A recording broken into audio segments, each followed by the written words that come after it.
This is the Blairing Out with Eric Blair show, and today I'm pleased to have WOLF Hoffmann of Accept on the show. Wolf, this is amazing. You have Blood of the Nations that just came out, right? And this is apparently your highest charting album so far. What do you think the magic is? Well, I think it's just the right album at the right time, really. I think people are wanting this kind of music back. I mean, they've been waiting for so long for anybody to do this kind of stuff, and, you know, we're happy to deliver.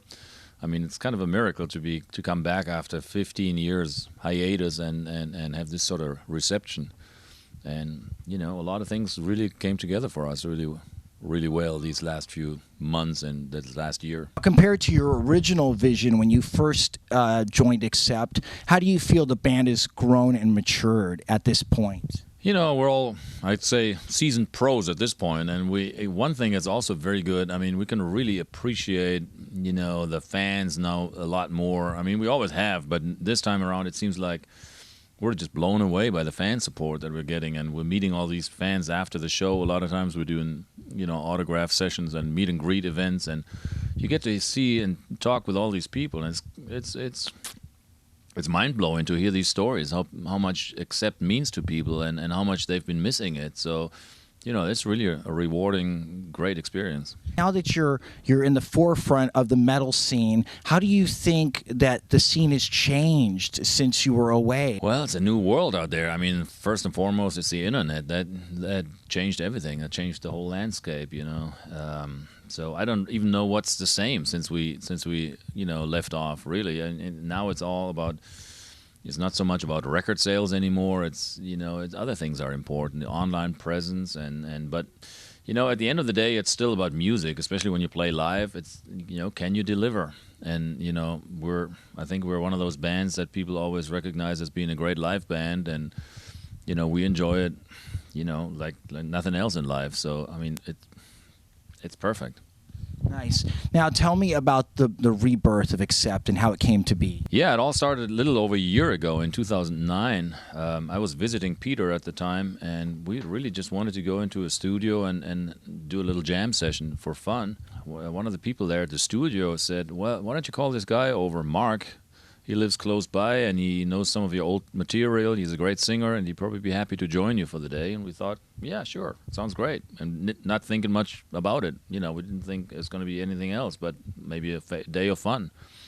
But then once he started singing, he blew us away. We were so impressed by how well his voice fits Accept that we said, we have to do something about this and get the band going again. You know, it'd be a shame not to do it, because it sounded like he's always been in Accept for some reason, you know. But we were thinking, let's call the other guys in Germany and let's make the calls and let's ask Mark. And luckily he said yes, and, you know, here we are, a little over a year later with a brand new record, Blood of the Nations, and things are going fantastic. But it all started with that little event that, you know, the spark that, you know, lit the fire. And then at what point did you decide that you were going to call the new Accept CD Blood of the Nations? I mean, we struggled a little bit, to be honest, with the title. You know, we went through all the different song titles of the record, and there was, you know, we tried Teutonic Terror maybe, but, you know, I mean, none of them really worked as well as Blood of the Nations. It really sounded the most like an Accept title, and then our designer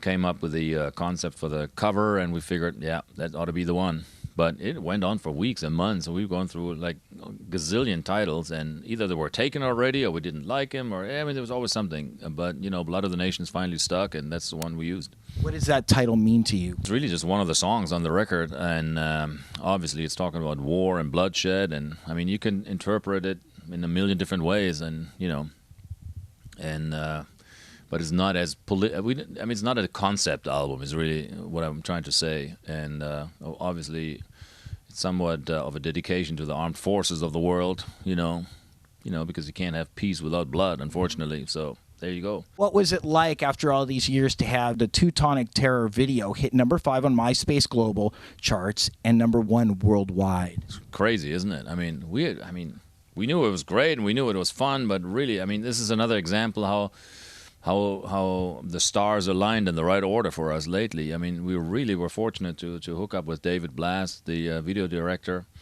and you know, we were just talking on the internet a lot of times. You know, what do we want in a video? And then we were, you know, brainstorming, yeah, it should be about military, but it shouldn't be too complicated. It shouldn't be a long story. You know, we don't really want to sell a story. We just want to sell the song, and we want to have some strong visuals. So he came up with this concept. Why not go to, like, I know this great location, and we can probably film there. It's got tanks, and we'll set everything on fire, and, you know, that's what we did. It was a blast. Now, is this the realization of a long-awaited dream for you? Yeah, I mean, honestly, this has not been very long in the works. It all happened very spontaneously, like I said, about a year ago. But I've always been, you know, wondering about this. Will there ever be another Accept? Because, you know, Udo said he had no interest, obviously, in joining us again. And so I put it aside until we met Mark, and then everything changed. But I've always were hoping something like that might happen, that it would happen like this is really, yeah, it's quite mind-blowing. Have you been playing a good amount of old material on this tour? Oh, heck, definitely. We actually went into our old archive and dug out a few numbers that we've never even played before, and yeah, it's been a lot of fun to revisit songs we've never really played, and of course there's the old classics like Metal Heart and Balls to the Wall and Princess of the Dawn, and, you know, the fans demand those, and of course we're always going to play those. But yes, we played some songs we've never played before, and sprinkle in a few new ones every night. So we've actually been changing the set list around quite frequently. You know, it's not every show is the same, which is quite fun. What would you say Accept's mission statement is? Mission statement? I don't even know what that is. What's a mission statement? I don't know. Like you decide to like Accept. Our mission statement is to take over the world, like that kind of thing. World domination? I don't know, man. I watched that.